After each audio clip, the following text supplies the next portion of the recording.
du Sénégal, le président Léopold Sédar Senghor, le président Abdou Diouf, le président Abdoulaye Wade. Ce sont les voitures présidentielles avec justement ces personnes qui ont servi à la nation en conduisant pour les différents présidents de la République du Sénégal. Oui, donc la première limousine, c'est celle du président Abdoulaye Wade. Donc on est parti donc du plus récent au plus ancien. Donc le président Abdoulaye Wade d'abord, avec deux élèves qui sont issus donc de des villes de naissance de ces chefs d'État. Donc pour le président Wade, c'est deux élèves qui viennent donc de la ville de Louga. De Louga. Non, autant de Kébémer. Et pour le président Abdou Diouf, deux élèves qui viennent de la ville de En fait, il faut comme si c'était eux les... Comme si c'était le couple présidentiel. Le couple présidentiel. Exact. Voilà, Wade et Abdoulaye Wade et Viviane, voilà, on va le dire.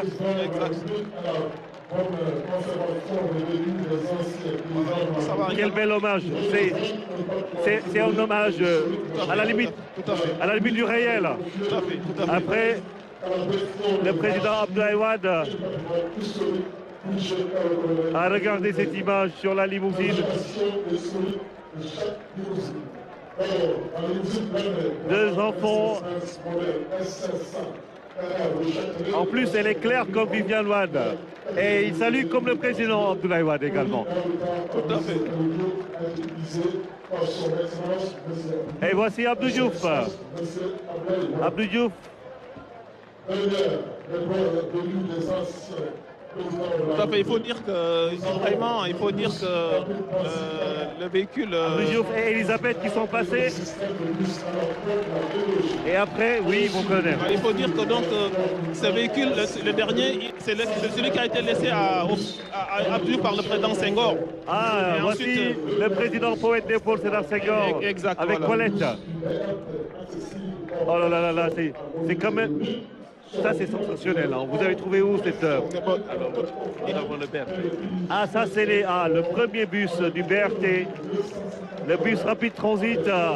C'est dans ces bus que les populations de Guédiawaye vont voyager de Pékin, départ des Asseni, pour allier Dakar, la Médina.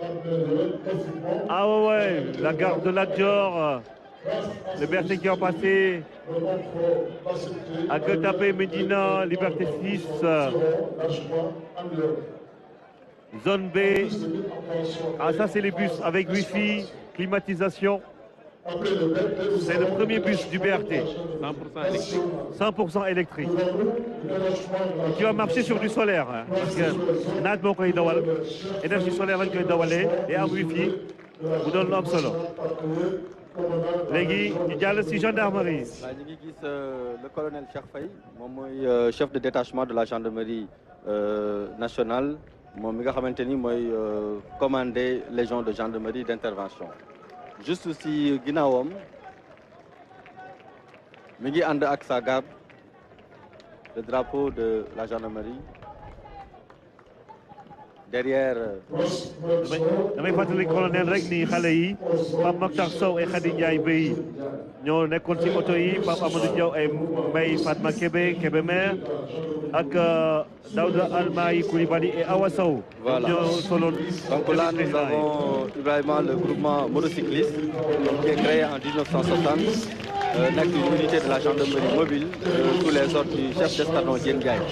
di wax ni cette unité moom mooy def les missions d'escorte et d'honneur au profit de monsieur le président de la République di ko defal premier ministre président de l'Assemblée ak yeneen autorités yi nga xamante ni ñoo ñëw Sénégal en visite ñoom dañuy def aussi ay missions d'escorte ak de convoi. ñooy escorter président. ñoom ñooy escorter président ñi ngi basé wu caserne Samba Diéry Diallo tey jii y a 55 motos qui défilent. benn bu ci nekk am na ay puissance 1200 chevaux beneen bi 1250 chevaux. te ñoom dañuy yore ay fetal mën nañu tirer ay balles wala. waaw loolu yëpp dañ koy jàngat la donc ils sont entraînés pour ça ils sont entraînés pour quand même intervenir lors de leur mission. Alors là on est en train de voir l'arrivée de la légion de gendarmerie d'intervention qui est commandé par le colonel Cheikh Faye, une unité de réserve générale. Ce qui est solo, c'est de rappeler que la LGI a connu une réelle montée en puissance et compte aujourd'hui 16 escadrons sur un objectif de 18 escadrons articulés en 3 groupements de maintien de l'ordre qui sont réversibles en mode combat, dont 3 unités blindées. Alors, dans son évolution, voilà, la LGI est passée d'un escadron blindé à un groupement, à 3 escadrons blindés équipés d'engins, de bastions, daguerres, Yalcine et de Cobra 2. Okay. L'unité est placée sous les ordres du capitaine Modoubaï Kamara, qui défile en double version aujourd'hui, en version maintien de l'ordre, mais aussi en version défense opérationnelle du territoire. Le premier escadron Bidi Romboni, il défile en format maintien de l'ordre et défense opérationnelle du territoire avec des engins de type daguerre et Cobra 2. Alors le daguerre dafa nekk engin boo nga xamante ni français yi ñoo ko defar ñetti servant lay jël moom benn pilote benn chef d'engin ak benn tireur moom dañ ko defar exclusivement pour le maintien de l'ordre mu am autonomie 700 km ba pare ñu équipé ko ak lance cougar boo nga xamante ni dafay mën a tirer 12 grenades en même temps. xanaa ay blindé la ñu auto waaw yëpp ay blindé la comme auto président yi. voilà ñoom ñëpp dañ leen di blindé. Deuxième escadron bi nuyu Mamadou Moustapha Diallo ak Ramatoulaye Witon Sarr ñoo doon xale yi. voilà auto président yi aussi. voilà deuxième escadron bi mi ngi défilé en format maintien de l'ordre avec des engins blindés de type Yalcine nga xamante ni Turquie ñoo ko defar moom aussi capacité d'emport am 9 militaires lay def ci biir. am na autonomie de 700 km et nekk un engin boo nga xamante ni day jàll gee donc ndox mi bu baree ba 1 mètre mën na ko romb boo leen xoolee nii ñu jàll ñu ngi ko équipé benn arme lourde boo nga xamante ni 12-7 la mën na jël aussi yeneen type d'arme maintenant bu mujj bi nga xamante ni mooy 3e escadron bi moom mooy défilé ak engin yi gendarmerie mujjee jënd mooy le Cobra 2. waaw Cobra 2 bi ñoom ñi ngi défilé en défense opérationnelle du territoire mu nekk ay engins yoo nga xamante ni Turquie ñoo ko defar benn bu si nekk dafay jël lu mat 9 militaires mais seen puissance moo am doole benn bu si nekk am nga puissance 360 chevaux c'est des engins yoo nga xamante ni seen autonomie 700 km la mais li si am solo mooy engins yi bu amee tàkk-tàkk ñoom dañ koy détecter automatiquement fay ko automatiquement. Ah oui? waaw donc dafa am système de détection et d'extinction automatique des incendies. ñoom si biir dëkk bi la ñuy yem wala mën nañu nekk si frontière yi wala dañuy nekk également si àll bi voilà au niveau boo xoolee les deux versions dañuy mën a nekk en maintien de l'ordre mais nga mun leen yóbbu aussi pour des opérations de combat. loolu mooy importance su engin blindé yi nga xamante ni moom la gendarmerie yore actuellement. ñi nga gis ni c'est les Cobra 2.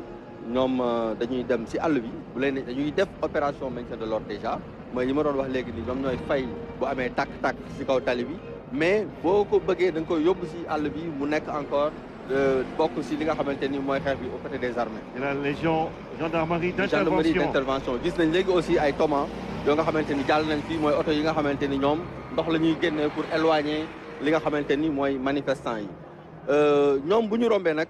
li ci tegu mooy version portée bu LGI version portée bi ñoom dañ leen a dugal ci ay oto yoo nga xamante ni ay Iveco la ñu ay minibus ñoom ki ñuy wax capitaine Aliou Mal moom moo nekk ci kanam mu nekk ay oto yoo nga xamante ni ay minibus la mais version 4x4 lay dawee waaw oto yooyu aussi on les a conçus exclusivement pour le maintien de l'ordre benn bu ci nekk mën nga jël lu mat fukki nit ak juróom-ñaar yoo nga xamante ni ku ci nekk day yore sa équipement complet donc mu nekk oto yu bees yoo nga xamante ni yu am solo la pour le maintien de l'ordre bu ci nekk aussi dañ koy monter li nga xamante ni mooy trappe de tir trappe de tir mooy permettre ñu mën a nekk ci nekk ci biir mën a lancer ay grenades pour mën a tenir à distance bu fekkente ni dafa am ay manifestants